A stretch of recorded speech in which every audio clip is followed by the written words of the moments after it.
Hello friends, welcome to Kalyani IS Academy. In the previous lecture we have studied welfare schemes of agriculture in Madhya Pradesh. In this lecture we will study contribution of service sector in Madhya Pradesh economy. So let's start the topic with service sector. See, service sector is a sector of economy in which goods are not produced. Instead of producing goods, here knowledge and information. What? Knowledge and information is converted into service.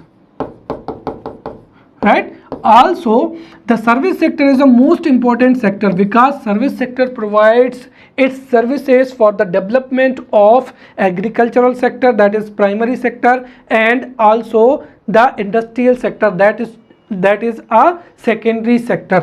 और वहीं पर अगर हम बात करें दुनिया की जो डिफरेंट इकोनॉमी है तो उसमें सेक्टर ऑफ इकोनॉमी का जो है कंट्रीब्यूशन भी अलग अलग होता है. If be categorise the economies of the world into right under developed economy, right under developed economy, then developing economy, and तीसरा क्या हो जाएगा डेवलप्ड इकोनॉमी. Developed economy. और अगर हम देखें तो इन जो इकोनॉमी होती है उनमें जो इकोनॉमी के सेक्टर्स होते हैं उनका कंट्रीब्यूशन भी अलग अलग होता है. If we talk about the under developed economy, then in under developed economy the contribution of agricultural sector is maximum, which means that the underdeveloped economy is directly dependent on the natural resources for its growth, right? और यहाँ पर अगर हम देखें तो जो service sector होता है, सर्विस सेक्टर का जो है कंट्रीब्यूशन वो लोएस्ट होता है. जब कोई इकोनॉमी अंडर डेवलप्ड स्टेज से डेवलपिंग इकोनॉमी में कन्वर्ट होती है तो उसमें जो एग्रीकल्चरल सेक्टर है उसका कंट्रीब्यूशन तो हाई होता ही है, लेकिन इसके साथ साथ जो नेचुरल रिसोर्सेज होते हैं उनको मॉडर्न टेक्निक से एक्सप्लॉइट किया जाता है, विच मीन्स दैट यहाँ पर जो है इंडस्ट्रियलाइजेशन जो है वो क्या होता है इंक्रीज होता है. So we can say that the contribution of industrialization or industrial sector is more in developing economy, right? और इसमें भी जो सर्विस सेक्टर होता है उसका कंट्रीब्यूशन लोएस्ट होता है. But if we talk about the developed economy, then in developed economy जो सर्विस सेक्टर होता है उसका कंट्रीब्यूशन मैक्सिमम होता है और वो जो होता है वो इंडस्ट्रियल सेक्टर से और किससे जो एग्रीकल्चर सेक्टर है उन सबसे अधिक जो कंट्रीब्यूशन होता है वो सर्विस सेक्टर का होता है, राइट? तो दुनिया में जितनी भी डेवलप्ड इकोनॉमी है उनमें जो सबसे ज़्यादा कंट्रीब्यूशन है वो किसका है सर्विस सेक्टर का है. और इसके साथ ही मैंने बताया था कि अगर सर्विस सेक्टर बहुत अच्छे से डेवलप हो चुका है so it will provide different and various services for the development of the agricultural sector and for the development of the industrial sector, right? अगर हम मध्य प्रदेश की बात करें तो मध्य प्रदेश की जो इकोनॉमी है, राइट, अगर हम एक तरफ मध्य प्रदेश की इकोनॉमी की बात करें, राइट, और दूसरी तरफ हम यहाँ पर इंडिया की इकोनॉमी की बात करें, then you need to understand a most important fact here. When we talk about Indian economy, then we find that India is the only country in the world and जिसकी जो है economy under developed से जो है कौन सी stage में आ चुकी है डेवलपिंग स्टेज में आ चुकी है, राइट? तो जो इंडिया की इकोनॉमी है वो डेवलपिंग इकोनॉमी है. तो यहाँ पर जो है इंडियन इकोनॉमी में इंडस्ट्रियल सेक्टर का जो कंट्रीब्यूशन है वो मैक्सिमम होना चाहिए. But India is the only country in the world जिसमें डेवलपिंग नेचर होने के बावजूद जो है सबसे अधिक जो है सर्विस सेक्टर का जो कंट्रीब्यूशन है वो मोर देन क्या है 50% है. इसका मतलब अगर हम देखें तो इंडियन इकोनॉमी नेचर से डेवलपिंग है परंतु डिस्पाइट दिस सर्विस सेक्टर का जो है कंट्रीब्यूशन वो सबसे अधिक है। वहीं अगर हम मध्य प्रदेश की इकोनॉमी की बात करते हैं, then Madhya Pradesh economy is also a developing economy, right. But यहाँ पर जो स्पेशलिटी इंडियन इकोनॉमी है वो मध्य प्रदेश की इकोनॉमी में नहीं है, विच मीन्स दैट मध्य प्रदेश की इकोनॉमी में अभी भी एग्रीकल्चर सेक्टर का जो है वो कंट्रीब्यूशन सबसे ज़्यादा है। देन आपको किसका मिलेगा, इंडस्ट्रियल सेक्टर का, एंड देन उसके बाद में क्या मिलेगा आपको, सर्विस सेक्टर का। तो यहाँ पर आज भी मध्य प्रदेश की economy is directly depend on agricultural और primary activities for its maximum growth. हालांकि जो इंडस्ट्रियल है और जो सर्विस सेक्टर है वो धीरे धीरे ग्रो कर रहा है। सो अगर हम भारत की बात करें तो भारत में भी जो है सर्विस सेक्टर कंटिन्यूसली ग्रो कर रहा है, और वही का अगर हम मध्य प्रदेश की बात करते हैं so service sector is also increasing steadily in Madhya Pradesh also, right. अगर हम यहाँ पर डेवलपमेंट ऑफ सर्विस सेक्टर की बात करें तो till the establishment of Madhya Pradesh to till the 8th 5-year plan, right. तो एस्टेब्लिशमेंट से लेकर 8th 5-year प्लान तक जो मध्य प्रदेश की इकोनॉमी में सर्विस सेक्टर का जो कंट्रीब्यूशन था वो कैसा था, स्टेगनेंट था, right, as comparison to the agriculture sector. But after the 9th 5-year plan, right, the contribution of service sector, right, begin to grow, right. तो यहाँ पर अगर हम देखें तो ग्रेजुअल जो इंक्रीज हुआ है वो किसका, सर्विस सेक्टर का मध्य प्रदेश की अर्थव्यवस्था में जो योगदान है वो 8वीं पंचवर्षीय योजना तक तो क्या था, स्टेगनेंट था, परंतु 9th जो 5-year प्लान था उसके बाद से ही सर्विस सेक्टर का जो है कंट्रीब्यूशन है वो इंक्रीज हो रहा है। अगर हम यहाँ पर जो 10th 5-year प्लान है तो 10th 5-year प्लान में मध्य प्रदेश का जो ओवरऑल ग्रोथ थी वो थी 7% ऑफ जीडीपी, जिसमें से एग्रीकल्चरल सेक्टर का जो था कंट्रीब्यूशन या एग्रीकल्चरल सेक्टर की जो ग्रोथ थी वो 4% थी, राइट, 8% इंडस्ट्रियल सेक्टर की। और वहीं अगर हम देखें तो जो सर्विस सेक्टर थी उसकी ग्रोथ कितनी थी, 9%, राइट। वहीं जो 11th 5-year प्लान था, 11th 5-year प्लान में जो ओवरऑल ग्रोथ रेट थी वो कितनी थी, 6% थी, जिसमें से एग्रीकल्चरल की जो ग्रोथ रेट थी वो कितनी मानी जाती है, राइट, 5%, राइट। तो यहाँ पर अगर हम देखें तो एग्रीकल्चर की 5% थी, वहीं जो इंडस्ट्रियल सेक्टर था उसकी ग्रोथ थी 10%, और वहीं पर अगर हम देखें तो सर्विस सेक्टर की जो ग्रोथ थी वो 11th 5-year प्लान में 8% थी। और वहीं अगर हम देखें तो जो हमारा लास्ट 5-year प्लान था that was 12th 5-year plan, और 12th 5-year प्लान में मध्य प्रदेश की जो इकोनॉमी है उसमें सर्विस सेक्टर की जो ग्रोथ हुई थी वो कितनी हुई थी, 13.75% जो था वो रिसेंट ग्रोथ थी मध्य प्रदेश की इकोनॉमी में, राइट। तो इस तरीके से स्वतंत्रता के बाद में 8वीं पंचवर्षीय योजना तक 8th 5-year प्लान तक जो सर्विस सेक्टर था उसकी ग्रोथ स्टेगनेंट थी। 9th से जो है वो सर्विस सेक्टर का जो है कंट्रीब्यूशन वो लगातार बढ़ता चला जा रहा है, जो कि अगर हम देखें तो ग्रोथ रेट जो थी 12th 5-year प्लान में 13.75 थी।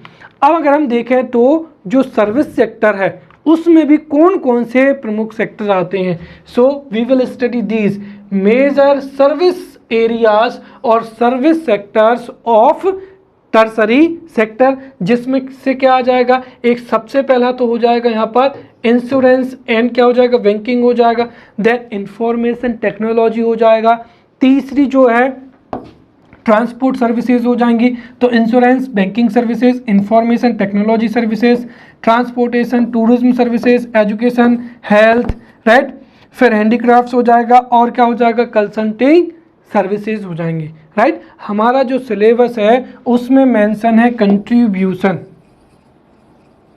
contribution of services sector. So we will study the contribution of services sector as a 3 marker to prepare 3 marker question, 5 marker question and 11 marker question. अगर 11 marker question आता है so इन सभी services को मिलाकर हम जो है मध्य प्रदेश की इकोनॉमी में सर्विस सेक्टर का जो इम्पोर्टेंस है, राइट, या जो कंट्रीब्यूशन है उसको बता सकते हैं. बट हो सकता है कि एग्जाम में 5 नंबर में पूछ लिया जाए कि write down the contribution of tourism in the development of Madhya Pradesh economy, या व्हाट इज द इम्पोर्टेंस और what is the importance or what is the importance or what is the contribution of information technology in the development of Madhya Pradesh economy. Therefore to prepare 5 marker question we will study these. अब अगर हम देखें so in our unit first में जो service sector था we have studied very comprehensively the service sector in unit first, right. Therefore you know very well, अगर आप उस लेक्चर को अच्छे से देख लेंगे so you will come to know the importance of the service sector. अब मध्य प्रदेश में अगर ये क्वेश्चन आता है तो डेफिनेटली हमारे पास में कुछ फैक्चुअल डाटा होना चाहिए, इंफॉर्मेशन होना चाहिए. देयरफॉर इस लेक्चर में हम इस सेक्टर को इस तरीके से पढ़ेंगे कि मैं आपको बताऊंगा कि मध्य प्रदेश में इंश्योरेंस एंड बैंकिंग जो है उनका डेवलपमेंट कितना हुआ है और फिर इनका डेवलपमेंट मतलब हमारे मध्य प्रदेश की इकोनॉमी में क्या योगदान है. So with the both the things we will study simultaneously. उसमें सबसे पहला क्या हो जाएगा, इंश्योरेंस एंड बैंकिंग सेक्टर हो जाएगा, राइट. अगर हम यहाँ पर देखें कि जो बैंकिंग सेक्टर है या इंश्योरेंस सेक्टर है इसका इकोनॉमी के डेवलपमेंट में बहुत ही ज़्यादा कंट्रीब्यूशन होता है. एज यू नो दैट जैसे अगर अर्थव्यवस्था को डेवलप होना है so definitely industries should be established, right. And as you know very well कि इंडस्ट्रीज जो है वो तभी डेवलप होती हैं जब क्या होती हैं, क्रेडिट फैसिलिटीज आसानी से क्या होती हैं, अवेलेबल होती हैं, राइट. तो अगर किसी भी स्टेट में या हमारी कंट्री में जो फाइनेंशियल सर्विसेज हैं, राइट, या क्रेडिट फैसिलिटी है या फिर हम ये कहें कि लोन जो है वो आसानी से मिल जाता है तो उससे एक तो नई इंडस्ट्रीज जो है वो इस्टेब्लिश होंगी. नई इंडस्ट्रीज के इस्टेब्लिश होने से जो है एम्प्लॉयमेंट क्या होगा, जनरेट होगा. एम्प्लॉयमेंट जनरेट होने से एक और जहाँ पर कंजप्शन बढ़ेगा वहीं दूसरी ओर जो है वो एग्रीगेट जो डिमांड है वो भी क्या होगी, इंक्रीज होगी. तो इंडस्ट्रीज की स्टेब्लिश होने से एग्रीगेट डिमांड होगी. वहीं पर अगर हम देखें तो जो लोन, अगर चीप लोन क्या है, अवेलेबल है, तब भी जो जितने भी हमारे देश के जितने भी नागरिक होते हैं अगर उनके पास में रिटेल लोन है तो definitely they will purchase cooler, fridge, right, on a loan. तो बोथ द केसेस में यहाँ पर जो है वो एग्रीगेट डिमांड क्या होगी, बढ़ेगी. और एग्रीगेट डिमांड बढ़ेगी, डिमांड अगर अधिक होगी तो सप्लाई बढ़ाने के लिए प्रोडक्शन भी बढ़ेगा और एम्प्लॉयमेंट जनरेशन भी होगा. हैंस जो है इकोनॉमी का ओवरऑल डेवलपमेंट भी होगा. तो ये यहाँ पर हम देखें तो बैंकिंग एवं इंश्योरेंस सेक्टर का कंट्रीब्यूशन होता है. If we talk about the situation in Madhya Pradesh then in Madhya Pradesh there are adequate number of skilled professionals हो जाएंगे. और वहीं मध्य प्रदेश में जो जितनी भी फाइनेंशियल इंस्टीट्यूशंस हैं जैसे इन्वेस्टर सर्विसेज हो जाएंगी, फाइनेंशियल एडवाइजरी हो जाएगी, नेशनल बैंक्स हो जाएंगी, राइट, प्राइवेट बैंक्स हो जाएंगे, कमर्शियलाइज बैंक हो जाएंगी, रीजनल रूरल बैंक्स हो जाएंगे, cooperative banks, mutual funds, right, equity market etcetera. These are all banking and financial institutions are available in Madhya Pradesh. अब अगर हम देखें कि ये जो जितने भी इंस्टीट्यूशन है ये एडुकेट क्वांटिटी में मध्य प्रदेश में है जो कि मध्य प्रदेश में जो फाइनेंशियल सर्विसेज हैं वो प्रोवाइड कर रहे हैं, राइट.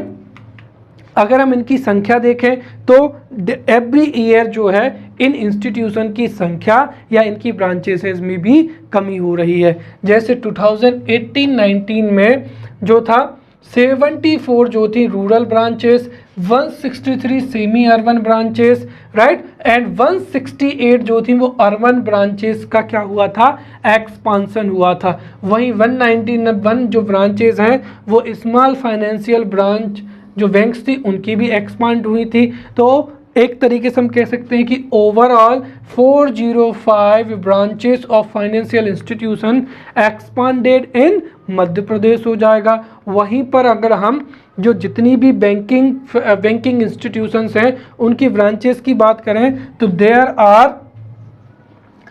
आर जो 5296 जो है ब्रांचेज हैं वो कमर्शियल बैंक्स की हैं। वहीं कोऑपरेटिव बैंक्स की 877 जो है ब्रांचेज हैं, रीजनल रूरल बैंक की 1320 है, और वहीं पर जो स्मॉल फाइनेंस बैंक हैं उनकी 199 जो है वो क्या है, ब्रांचेस मध्य प्रदेश में है, राइट। और ये जो जितनी भी इंस्टीट्यूशंस है they are providing financial services, loan services, financial services, credit services हो जाएंगे, राइट। और इसके साथ साथ जो है वो फाइनेंशियल लिटरेरी को भी क्या कर रहे हैं, मध्य प्रदेश में इम्प्रूव कर रहे हैं, right.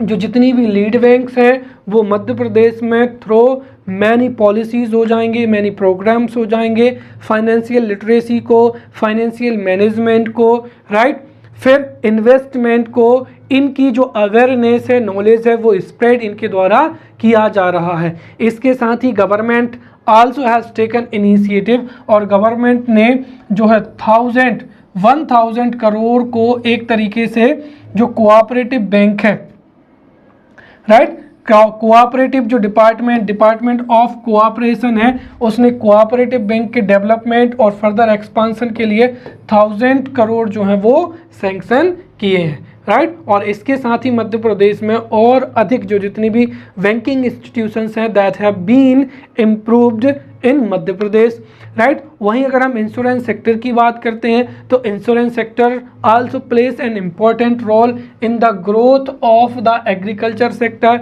Secondary sector, also tertiary sector, because in the previous lecture I told you that कि अगर प्राइस, जैसे अगर हमने मान लिया यहाँ पर कि अगर कोई व्यक्ति एग्रीकल्चर कर रहा है या फिर उसके पास में कोई क्या है, इंडस्ट्री है, और इंडस्ट्री में अगर कोई भी सडन चेंजेस होता है, सडन फ्लक्चुएशन होता है, राइट, अगर जैसे हम कहें कि एग्रीकल्चर में प्राइसेस में फ्लक्चुएशन होता है, राइट, या इंडस्ट्रीज जो हैं वो कोलैप्स हो जाती हैं, कोई भी अगर सडन चेंजेस होते हैं तो उससे इकोनॉमी बैडली क्या होती है, अफेक्ट होती है। और उन सडन चेंजेस को जो है एक तरीके से इंश्योरेंस के माध्यम से क्या किया जाता है, सिक्योर किया जा सकता है। In the field of agriculture crop insurance हो जाएगा, इंडस्ट्रियल सेक्टर में इंडस्ट्रियल इंश्योरेंस हो जाएगा, और किसी भी जो नॉर्मल व्यक्ति है उसकी लाइफ में भी कोई सडन चेंजेस हो, जैसे सडन चेंजेस से निपटने के लिए हेल्थ इंश्योरेंस हो जाएगा, एजुकेशनल, राइट, और कई प्रकार के जो है वो इंश्योरेंस जो है वो अवेलेबल है। और इससे क्या होता है, इससे मार्केट में एक तो क्या आती है, स्टेबिलिटी आती है, राइट, और दूसरी चीज जो नॉर्मल व्यक्ति की लाइफ होती है वह भी क्या होती है, सेफ एंड सिक्योर हो जाती है, राइट। इसके साथ ही ये जो है हमारा डोमेस्टिक सेविंग होता है उसको भी ये क्या करते हैं, इम्प्रूव करते हैं। तो ये डोमेस्टिक सेविंग को भी क्या करते हैं, प्रमोट करते हैं। Therefore insurance sector also plays an important role in the growth of whole economy of Madhya Pradesh. वही अगर हम देखें तो LIC जो है वो पब्लिक अंडरटेकिंग है, राइट, जो कि मध्य प्रदेश में इंश्योरेंस फैसिलिटी प्रोवाइड करा रहा है। और इसके साथ ही और अदर बॉडीज़ भी हैं। जैसे अगर हम फैक्चुअल डाटा की बात करें तो इन 2018-19 18 + 87.87 लाख एंड 22.37 जो लाख हैं वो पीपल जो हैं वो मध्य प्रदेश में उनको इंश्योरेंस प्रोवाइड किया गया है, राइट। इसमें से प्रधानमंत्री जो सुरक्षा बीमा योजना है इसके माध्यम से 87 लाख इंश्योरेंस, और जो दूसरी हो जाएगी प्रधानमंत्री जीवन ज्योति बीमा योजना से 22.23 लाख लोगों को जो है वो इंश्योरेंस प्रोवाइड कराया गया है, राइट। वहीं फाइनेंशियल सर्विसेज में कैपिटल मार्केट भी एक बहुत ही महत्वपूर्ण होता है, एंड इसके भी डेवलपमेंट के लिए मध्य प्रदेश में in 1990, right, in Madhya Pradesh in 1990, right, जो स्टॉक एक्सचेंज है, the stock exchange had been established in Indore, और जिससे 185 ब्रोकर्स एंड 315 जो है वो कंपनीज भी क्या है इसमें लिस्टेड है। तो जो कैपिटल मार्केट है वह भी डे बाई डे या ईयर वाइज ईयर जो है वो इम्प्रूव हो रहा है, और इसके साथ ही ये मध्य प्रदेश की अर्थव्यवस्था में भी कंट्रीब्यूट कर रहा है। दूसरा हो जाएगा यहाँ पर इंफॉर्मेशन टेक्नोलॉजी, राइट। तो जो इंफॉर्मेशन टेक्नोलॉजी सेक्टर है ये सर्विस सेक्टर का सबसे इम्पोर्टेंट सेक्टर माना जाता है, राइट। अगर हम बात करते हैं करंट सिचुएशन की, so because of the lockdown, right, lockdown के बाद में लॉकडाउन की वजह से जो अदर सेक्टर्स हैं, राइट, एग्रीकल्चरल सेक्टर हो और सबसे ज़्यादा जो है वो मैन्युफैक्चरिंग या इंडस्ट्रियल सेक्टर क्या है हिट हुआ है। वहीं इंफॉर्मेशन टेक्नोलॉजी सेक्टर जो है इसमें तो ग्रोथ हुई है, राइट। तो एक तरीके से देखें तो वर्तमान समय में एक तो डिजिटलाइजेशन बढ़ रहा है, राइट, और वहीं पर जो सिटीजन है, राइट, वो भी ऑनलाइन, चाहे हेल्थ सर्विसेज हो, चाहे एजुकेशन सर्विसेज हो, या फिर अलग अलग सर्विसेज को ऑनलाइन ही अवेल कराना चाहते हैं। इसीलिए अगर हमें अर्थव्यवस्था में डेवलपमेंट लाना है तो डेफिनेटली जो आईटी सेक्टर है वो बहुत ही इम्प्रूव्ड होना चाहिए, और मध्य प्रदेश में जो आईटी सेक्टर है वो जो है अगर हम देखें तो मध्य प्रदेश में सेमीकंडक्टर है या माइक्रो इलेक्ट्रॉनिक्स है, फाइबर ऑप्टिक्स है, टेलीकम्युनिकेशन है, माइक्रो प्रोसेसर है, इन सभी आईटी इक्विपमेंट्स का भी जो है वो प्रोडक्शन किया जाता है मध्य प्रदेश में, और ये डिस्ट्रीब्यूट किए जाते हैं, राइट। अगर हम देखें इसका कंट्रीब्यूशन को तो इंफॉर्मेशन टेक्नोलॉजी जो है वो एक तरीके से यहाँ पर प्राइमरी सेक्टर है या सेकेंडरी सेक्टर है उसके लिए ब्रिज के रूप में कार्य करता है और अपनी कनेक्टिविटी जो है वो सर्विसेज प्रोवाइड कराता है। इसके साथ ही इंफॉर्मेशन टेक्नोलॉजी की वजह से कोरोना जैसे पेंडेमिक में भी जो ई बिजनेस सर्विसेज हैं, राइट, ई कॉमर्स सर्विसेज हो जाएंगे, ई बिजनेस हो जाएंगे, और कई ऑनलाइन प्लेटफॉर्म जो है अपनी ऑनलाइन सर्विसेज दे रहे हैं। तो इस तरीके से ये अर्थव्यवस्था में चाहे बिजनेस की बात हो, कॉमर्स की बात हो, या फिर ऑनलाइन से ट्रेडिंग की बात हो, ये दिनों दिन ये जो है वो बढ़ता जा रहा है, और जितना ज़्यादा ये सर्विस इजीली अवेलेबल होगी उतना ज़्यादा जो है वो अर्थव्यवस्था भी क्या होगी, डेवलप होगी। इसके साथ ही मध्य प्रदेश में अगर हम बात करते हैं आईटी सेक्टर की, तो जो कम्युनिकेशन है, कम्युनिकेशन इंफ्रास्ट्रक्चर है, रिसर्च है, development for the training and जो स्किल डेवलपमेंट है, उसमें भी जो आईटी सेक्टर है उसका काफ़ी कम योगदान है, और इसमें इन्वेस्टमेंट भी जो है मध्य प्रदेश में किया गया है। अगर हम डायरेक्टली बात करें तो जो आईटी या कम्युनिकेशन सेक्टर है उसका ग्रॉस वैल्यू एडेड जीबीए में अगर हम 2017-18 के डाटा की बात करें तो कंट्रीब्यूशन कितना है, 1.93, राइट। और अगर हम यहाँ पर जो है वो कांस्टेंट प्राइस पर देखें, राइट, तो वो कितना है यहाँ पर 2 पॉइंट क्या हो जाएगा, 32 जो परसेंटेज है वो कांस्टेंट प्राइस पर जीबीए में आईटी का या कम्युनिकेशन का क्या है, कंट्रीब्यूशन है। इसके साथ ही मध्य प्रदेश में इकोनॉमिक डेवलपमेंट के लिए, या हम ये कहें कि आईटी जो है, आईटी के डेवलपमेंट के लिए डिपार्टमेंट ऑफ जो है इंफॉर्मेशन टेक्नोलॉजी ये एक इंजन के रूप में क्या कर रहा है, कार्य कर रहा है, जो कि विभिन्न प्रकार के जो आईटी या कम्युनिकेशन से रिलेटेड प्रोजेक्ट्स हैं, पॉलिसीज़ हैं, उनको एग्जीक्यूट कर रहा है। और इसके साथ ही मध्य प्रदेश में ई गवर्नेंस जो है उसको भी बढ़ा रहा है। As you know that because of the file system, Madhya Pradesh में जो ब्यूरोक्रेसी एफिशिएंसी थी वो बहुत ही कम थी, राइट। जब तक 50 फाइलें इकट्ठी नहीं होंगी तब तक कोई गवर्नमेंट काम नहीं होगा, परंतु आईटी सेक्टर की वजह से जो ई गवर्नेंस है उसकी वजह से ब्यूरोक्रेसी में एफिशिएंसी भी आई है और इससे कई जो और पॉलिसीज़ हैं वो भी बहुत अच्छे से लागू हुई हैं, राइट। इसके साथ ही मध्य प्रदेश में जो है ई इंफ्रास्ट्रक्चर हो जाएगा, राइट, और उसके लिए मल्टी प्रोंग जो है स्थिति जो है वो प्रमोट की जा रही है और उनका प्रमोशन किया जा रहा है ताकि जो ई गवर्नेंस है या आईटी रिलेटेड जो इंडस्ट्रीज है उसका क्या हो सके, डेवलपमेंट हो सके, राइट। इसके साथ ही मध्य प्रदेश में जो पहला आईटी पार्क था that has been established in Bhopal, right. तो the first IT sector of Madhya Pradesh has been established in the Bhopal,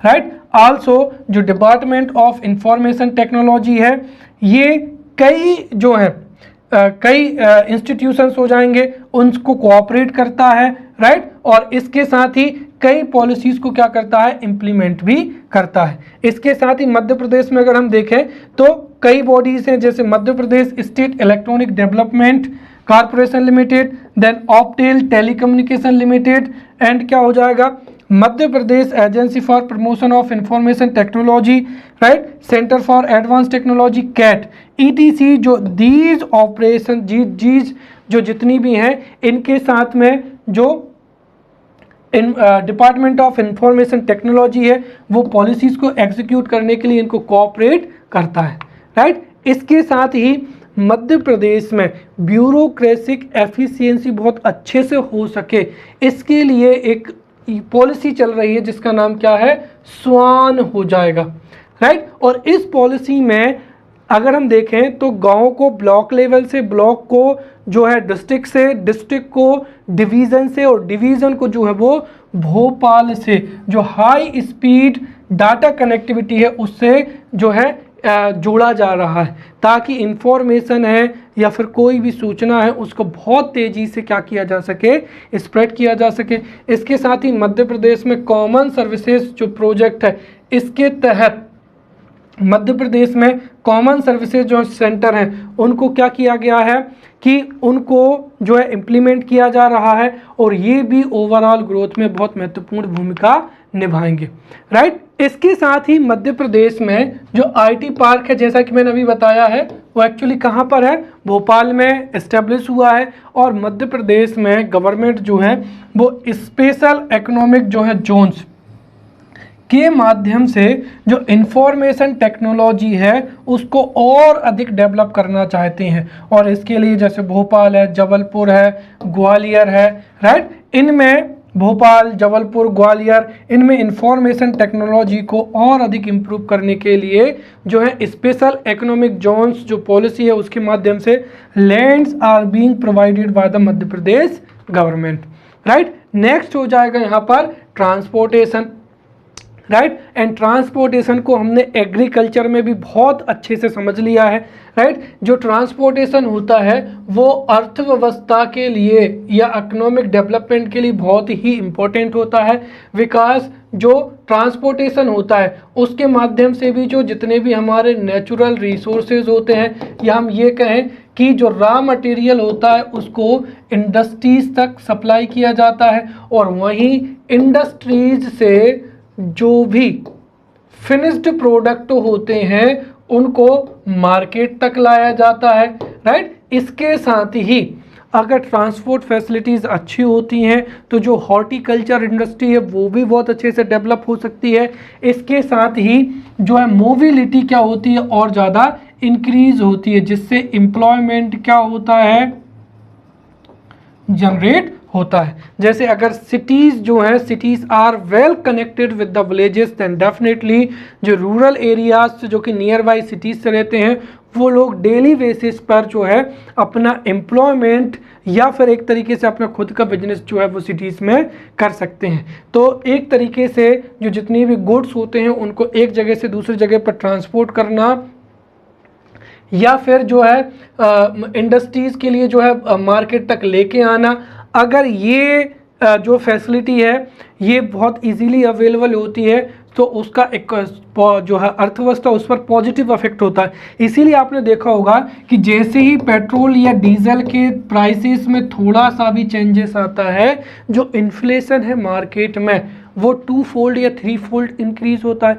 क्योंकि अगर आप देखें तो हमारी इकोनॉमी में जितना भी गुड्स एंड सर्विसेज हैं वो सब का ट्रांसपोर्टेशन जो है ट्रांसपोर्टेशन के माध्यम से ही डेवलपमेंट होता है। और अगर डीजल पेट्रोल बढ़ेंगे तो ट्रांसपोर्टेशन कॉस्ट बढ़ती है, जिससे इन्फ्लेशन भी क्या होती है, बढ़ती है। देयरफॉर जो है ट्रांसपोर्टेशन बहुत ही ज़रूरी है, और इसके लिए लॉन्ग डिस्टेंस के लिए जो है rail transportation, then road transportation, national highways, ये इजीली जो है मध्य प्रदेश में अवेलेबल होने चाहिए, जो कि अर्थव्यवस्था में अपना योगदान दे रहे हैं, राइट। और एमपीपीएससी में एक क्वेश्चन भी आया था कि what is the importance of national highways in the development of economic development, right. तो यहाँ पर जो है हम बहुत अच्छे से एग्रीकल्चर सेक्टर में या इंडस्ट्रियल सेक्टर में ट्रांसपोर्टेशन के जो है इम्पोर्टेंस को बता सकते हैं। अगर मध्य प्रदेश की बात करें तो मध्य प्रदेश का जो जीबीए है सीधा, राइट, ये आप इम्पोर्टेंट डाटा याद रखें।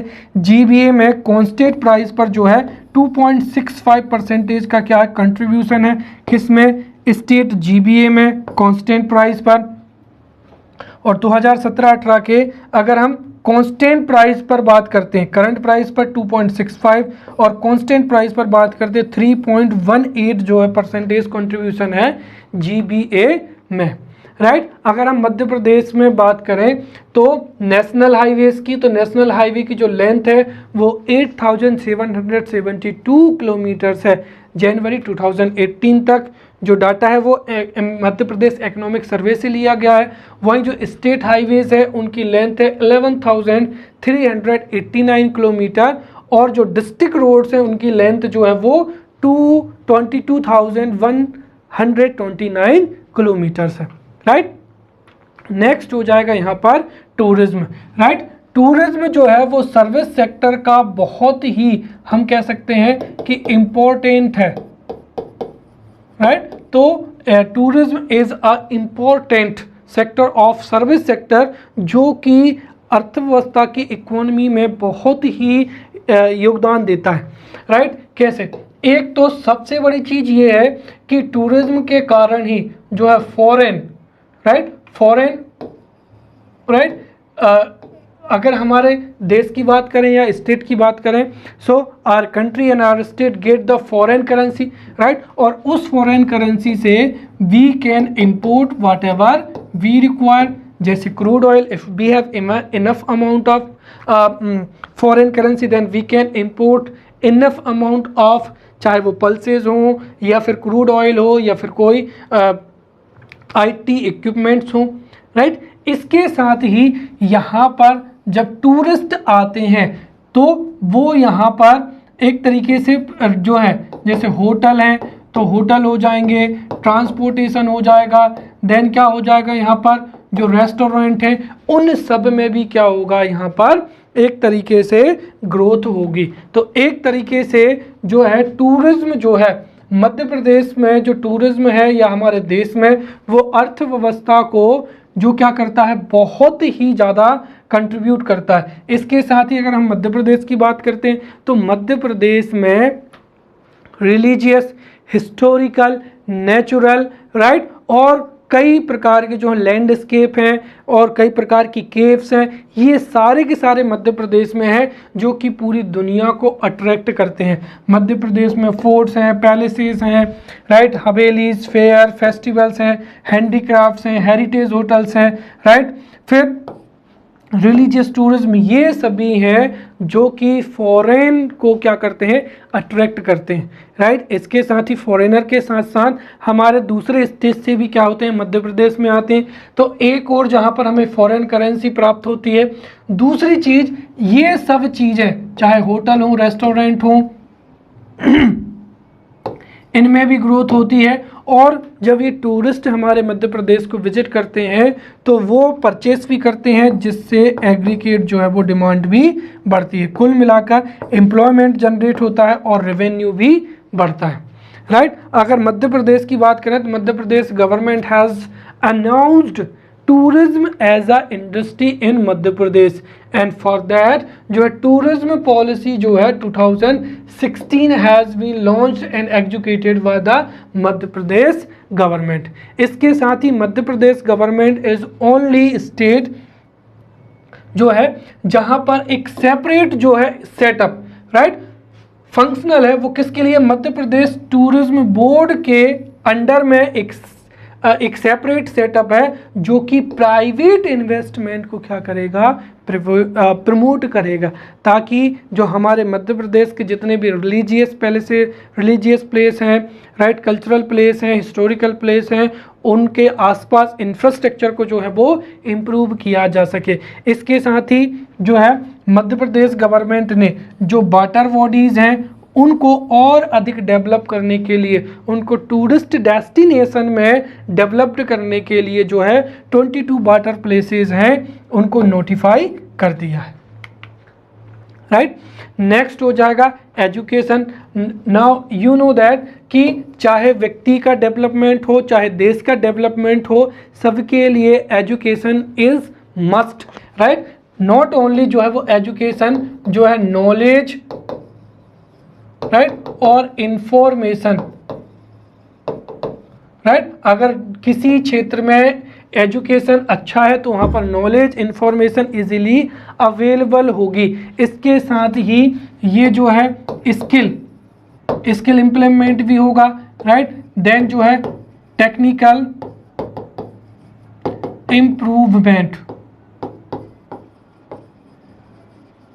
इम्प्रूवमेंट में भी क्या होगा, अच्छा खासा योगदान देता है। तो अगर किसी भी कंट्री का एजुकेशन सिस्टम बहुत अच्छा है सो डेफिनेटली वो अर्थव्यवस्था में स्किल्ड लेबर को प्रमोट करेगा, टेक्निकल इम्प्रूवमेंट होनी चाहिए उसको प्रमोट करेगा, नॉलेज एवं इंफॉर्मेशन का स्प्रेड होगा ताकि जो है नए नए रोजगार धंधे भी खुलेंगे राइट। और अगर हम मध्य प्रदेश में एजुकेशन की बात करें तो 2001 से लेकर 2011 के बीच में जो लिटरेसी रेट है उसमें 5.60% का इंक्रीज हुआ है, क्योंकि 2001 में 63.70 लिटरेसी रेट था जो कि बढ़कर 69.3 हो गया है। इसके साथ ही मध्य प्रदेश में जो एजुकेशन है वो और अधिक अच्छा हो राइट, इसके लिए मध्य प्रदेश में 80,800 जो है primary government schools are functioning, और वहीं पर जो मिडिल स्कूल हैं राइट उनकी संख्या है 30,228।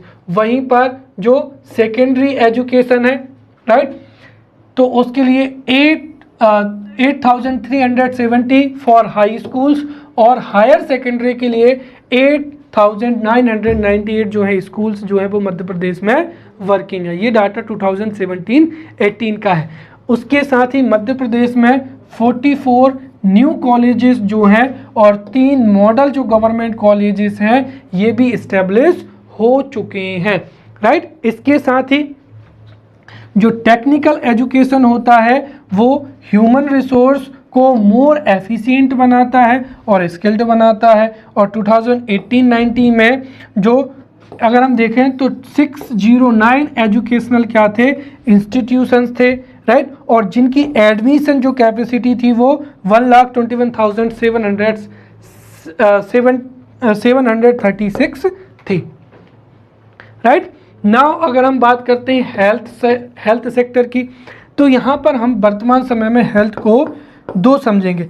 एक तो हेल्थ जो है इनडायरेक्टली हमारी अर्थव्यवस्था को कंट्रीब्यूट करता है, और दूसरा क्या हो जाएगा, डायरेक्टली हो जाएगा। इनडायरेक्टली कैसे, एज यू नो दैट अगर हमारे पॉपुलेशन हेल्थी है, अगर पॉपुलेशन हेल्थी होगी सो डेफिनेटली जो है जैसे आपको पता होगा कि जो पॉपुलेशन होती है एक वर्किंग होती है और दूसरी क्या होती है, डिपेंडेंट होती है। अब मान लीजिए कि अगर एक फैमिली में एक मेंबर भी क्या है कि वो अनहेल्दी है तो पूरी फैमिली को उसकी देखरेख करनी पड़ती है, तो उनका भी जो है वर्किंग अफेक्ट होता है। इसके साथ ही जो व्यक्ति रोगी होता है राइट जो पेशेंट होता है वो डिपेंडेंट भी होता है, इसीलिए अगर हेल्थ फैसिलिटी अच्छी नहीं है तो डिपेंडेंट जो पॉपुलेशन है वो इंक्रीज होगी, वर्किंग पॉपुलेशन कम होगी।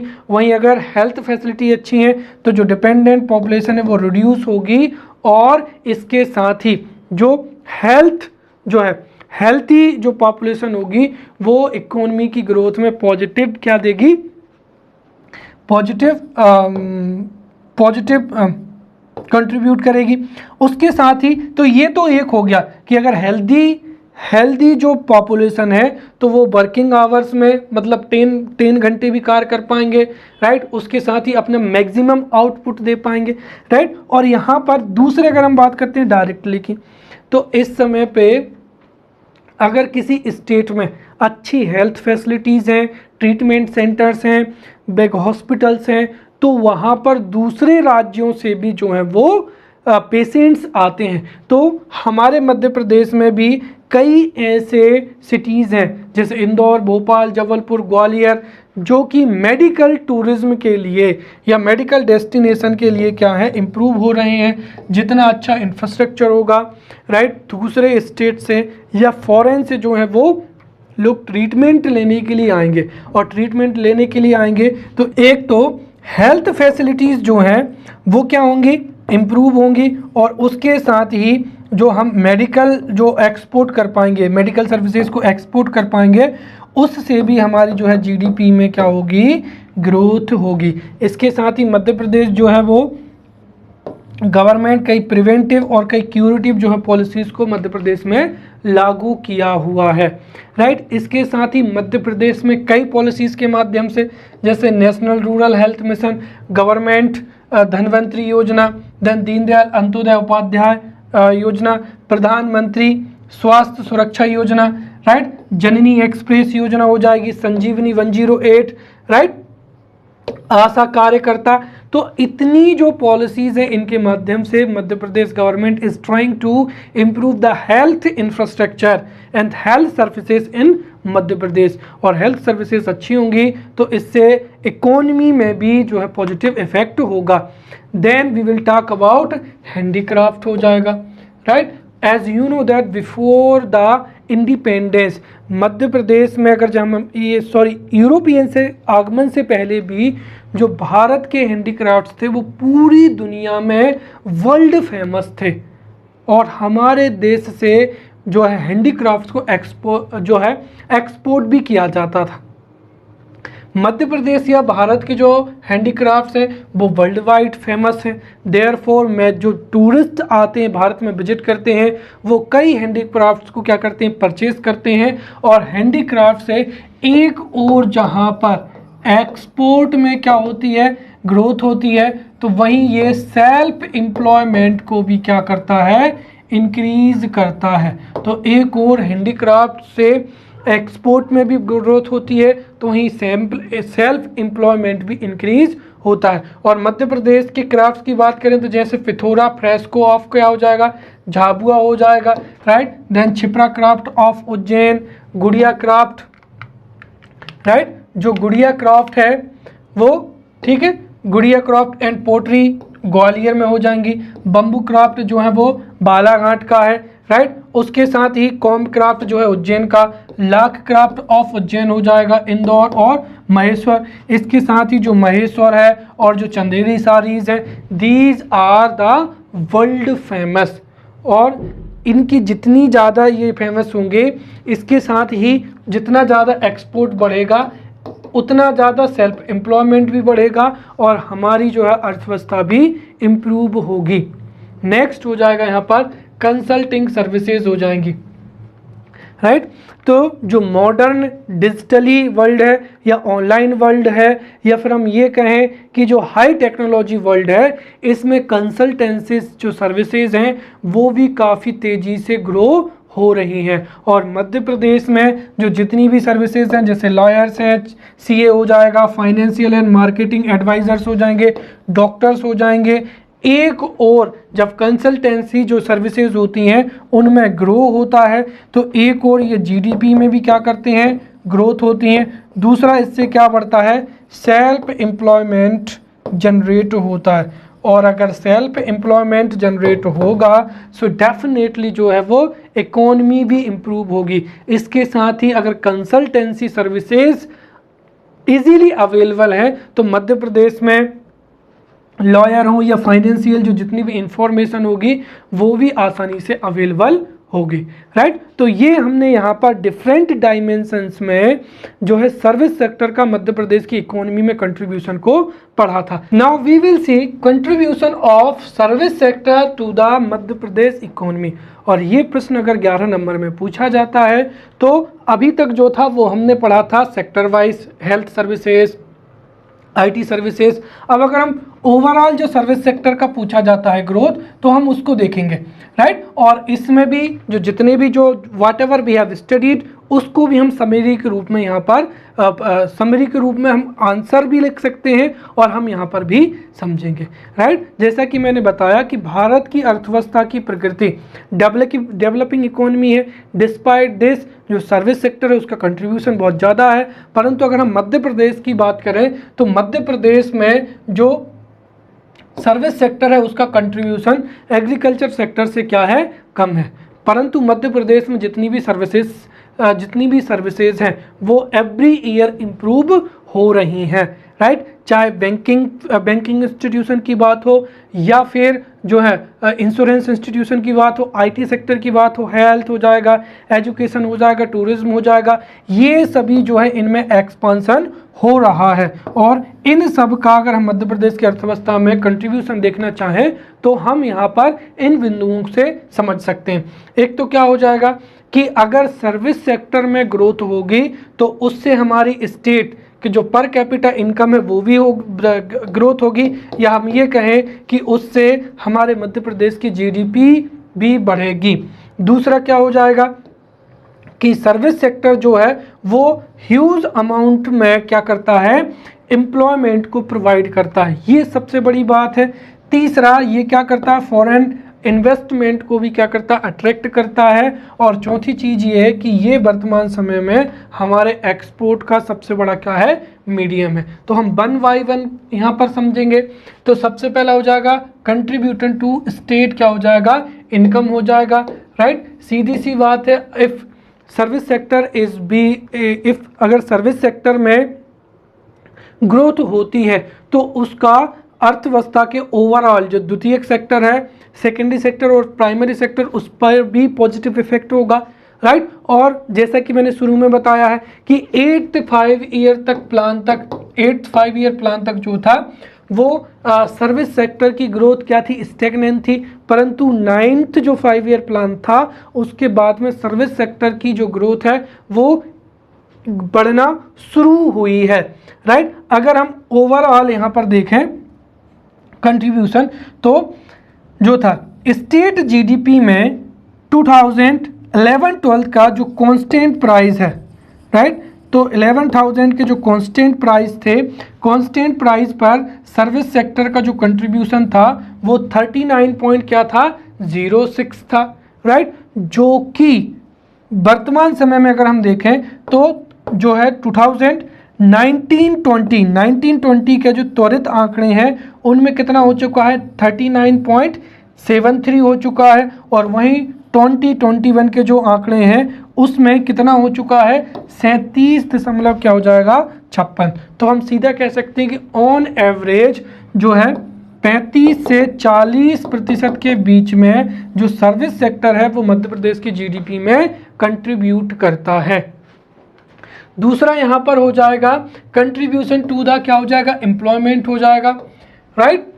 बट हमको यहाँ पर एक चीज़ समझनी है, नो डाउट जो एग्रीकल्चर सेक्टर है या इंडस्ट्रियल सेक्टर है, दोनों ही सेक्टर जो हैं वो एम्प्लॉयमेंट जनरेट करते हैं। परंतु एग्रीकल्चर सेक्टर में जो एम्प्लॉयमेंट होता है वो सीजनल होता है, डिसगाइज्ड होता है, या जितनी भी क्वालिटी किसी भी सिटीजन में होती है उतना ज़्यादा उसका बेनिफिट नहीं मिल पाता है। यही इंडस्ट्रियल सेक्टर में होता है। इंडस्ट्रियल सेक्टर में भी जो है पार्शियली एम्प्लॉयमेंट जनरेट होता है, परंतु अगर हम यहाँ पर किसकी बात करते हैं, सर्विस सेक्टर की। तो सर्विस सेक्टर में जो है एक तो मोर क्या होती है, जॉब अपॉर्चुनिटीज़ क्या है, ज़्यादा होती हैं। अगर व्यक्ति अच्छा खासा क्वालिफाइड है तो वो अपनी कंसल्टेंसी सर्विसेज दे सकता है, राइट, या फिर कोई भी सर्विस जो है वो प्रोवाइड कर सकता है। इसके साथ ही तो एक तो इसमें जो है एम्प्लॉयमेंट अपॉर्चुनिटीज़ ज़्यादा होती हैं। दूसरी चीज़ ये है कि जो सर्विस सेक्टर है वो ऑल वेदर एम्प्लॉयमेंट को क्या करता है, प्रोवाइड कराता है। कहने का मतलब ये है कि थ्रू आउट द जो ईयर है वो इससे एम्प्लॉयमेंट जनरेट होता है, राइट। अगर हम एग्रीकल्चर की बात करते हैं तो वहाँ पर सीजनल जो है एम्प्लॉयमेंट ज़्यादा होता है, परंतु जो है सर्विस सेक्टर है ये through out the huge amount में जो क्या करता है, एम्प्लॉयमेंट जनरेट करता है। तीसरा हो जाएगा contribution to the attracting investment from the, क्या हो जाएगा, अब्रॉड हो जाएगा, right. As you know that अगर किसी भी देश में हेल्थ अच्छा है, एजुकेशन अच्छा है, राइट, आईटी सेक्टर बहुत अच्छा है, right, transportation facilities are good, health services, education services are good, then definitely जो जितने भी फॉरेस्ट टूरिस्ट, जो जितने भी फॉरेन कंट्रीज़ हैं, राइट, फॉरेन कंट्रीज़ हैं या मल्टीनेशनल कंपनीज़ हैं या जो फॉरेन इन्वेस्टर हैं, they definitely would prefer to invest in our country, right. और हमारे देश में चाहे ट्रांसपोर्ट हो, टूरिज्म हो, ट्रेड, इंश्योरेंस, बैंकिंग, इन सब में जो है वो ह्यूज इन्वेस्टमेंट आएगा या ह्यूज इन्वेस्टमेंट क्या होगा, अट्रैक्ट होगा। और मध्य प्रदेश गवर्नमेंट भी जो है वो इन्वेस्टर्स मीट्स, जैसे मध्य प्रदेश मैग्निफिसेंट जो थी मीट हुई थी, या इन्वेस्टर मीट होती है जिसमें फॉरेन इन्वेस्टर को, मल्टीनेशनल कंपनीज को और फॉरेन जो है ऑफिशियल्स को इनवाइट किया जाता है और उनको मध्य प्रदेश में जितने भी सर्विस सेक्टर की, ट्रांसपोर्ट हैं, हेल्थ हैं, एजुकेशन है, स्किल डेवलपमेंट से संबंधित जो जितनी भी सर्विसेज हैं वो उनको जानकारी दी जाती है और इसके बदले में वो मध्य प्रदेश में इन्वेस्ट करने की जो है इच्छा जाहिर करते हैं। देन क्या हो जाएगा, कंट्रीब्यूशन टू द, क्या हो जाएगा, एक्सपोर्ट हो जाएगा। अब सीधी सी बात है, अगर हम देखें तो पूरी दुनिया में भारत जो है वो अपनी आईटी सर्विसेज के एक्सपोर्ट्स के लिए जाना जाता है। मध्य प्रदेश में यूथ पॉपुलेशन काफ़ी अधिक है और वहीं पर जो है आईटी प्रोफेशनल्स भी बहुत ज़्यादा में है, इसीलिए अमेरिका, चाहे ब्रिटेन, चाहे भी कोई भी देश हो, उसमें भारत अपनी आईटी सर्विसेज के लिए, इसके साथ ही जो कंसल्टेंसी सर्विसेज होती हैं उसमें भी इन सर्विसेज को क्या करता है, एक्सपोर्ट करता है। और दुनिया में सबसे अधिक जो रेमिटेंस है, राइट, रेमिटेंस है वो सबसे ज़्यादा जो है वो भारत प्राप्त करता है, which means that Indian nationals are working in foreign countries and they are providing their services in foreign countries. इस वजह से वो सबसे ज़्यादा अमाउंट में जो है वो रेमिटेंस भारत भेजते हैं। वहीं सर्विस सेक्टर में अगर हम देखें तो पर्यटन एक ऐसी चीज़ है, या टूरिज्म, राइट, टूरिज्म जो है वो पूरे सर्विस सेक्टर में मोस्ट इम्पोर्टेंट माना जाता है, राइट। और इसका जो इफेक्ट है वो क्या होता है, फार रीचिंग इफेक्ट होता है।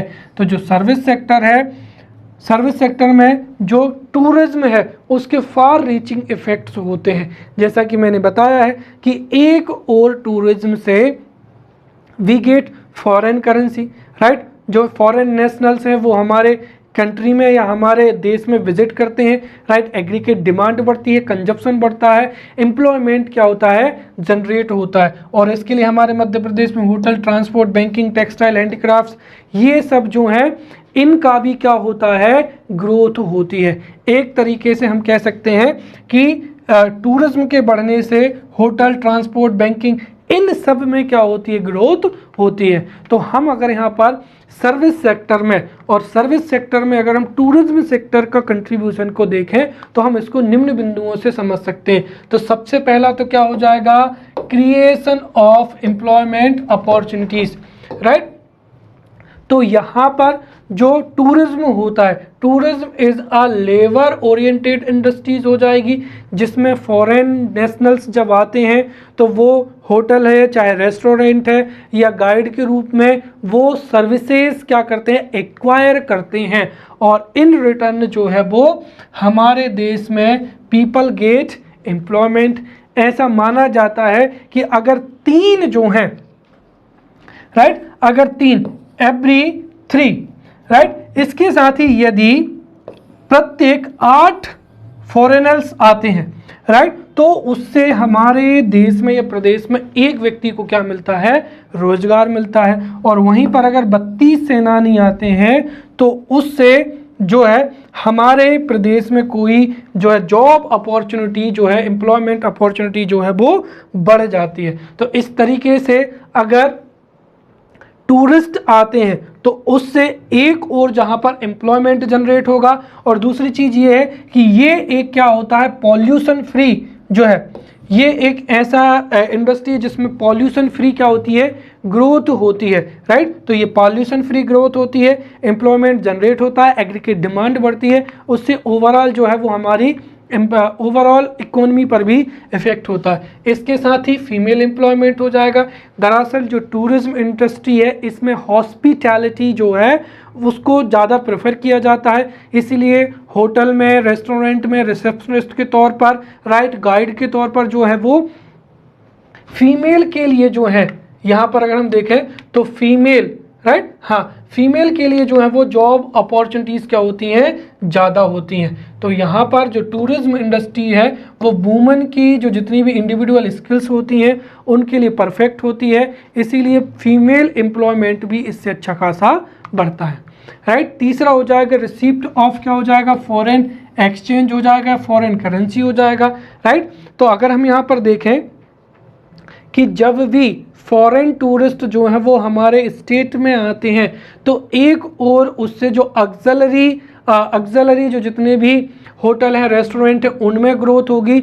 वहीं पर जब वो हमारे देश में आते हैं तो दे स्पेंड, राइट, वो होटल में खाना खाएंगे, घूमेंगे फिरेंगे, राइट, या फिर जो है कुछ भी वस्तुएं खरीदेंगे तो उससे जो है we will get foreign currency. और अगर हम देखें तो 2018 में 6.90 करोड़ डोमेस्टिक एंड 2.88 लाख जो है फॉरेन टूरिस्ट ने मध्य प्रदेश को विजिट किया है। तो 6.90 करोड़ डोमेस्टिक और 2.88 लाख जो है फॉरेन टूरिस्ट ने जो है वो मध्य प्रदेश को विजिट किया है। और इसके साथ ही लगभग 1000, ये अमाउंट याद रखें, 1000 करोड़ जो रुपीस है वो इन टूरिस्ट के द्वारा स्पेंड किए जाते हैं। तो इससे कंजप्शन बढ़ता है, एग्रीगेट डिमांड बढ़ती है और उससे ओवरऑल ग्रोथ भी होती है। इसके साथ ही जो फॉरेन करेंसी है वो भी हम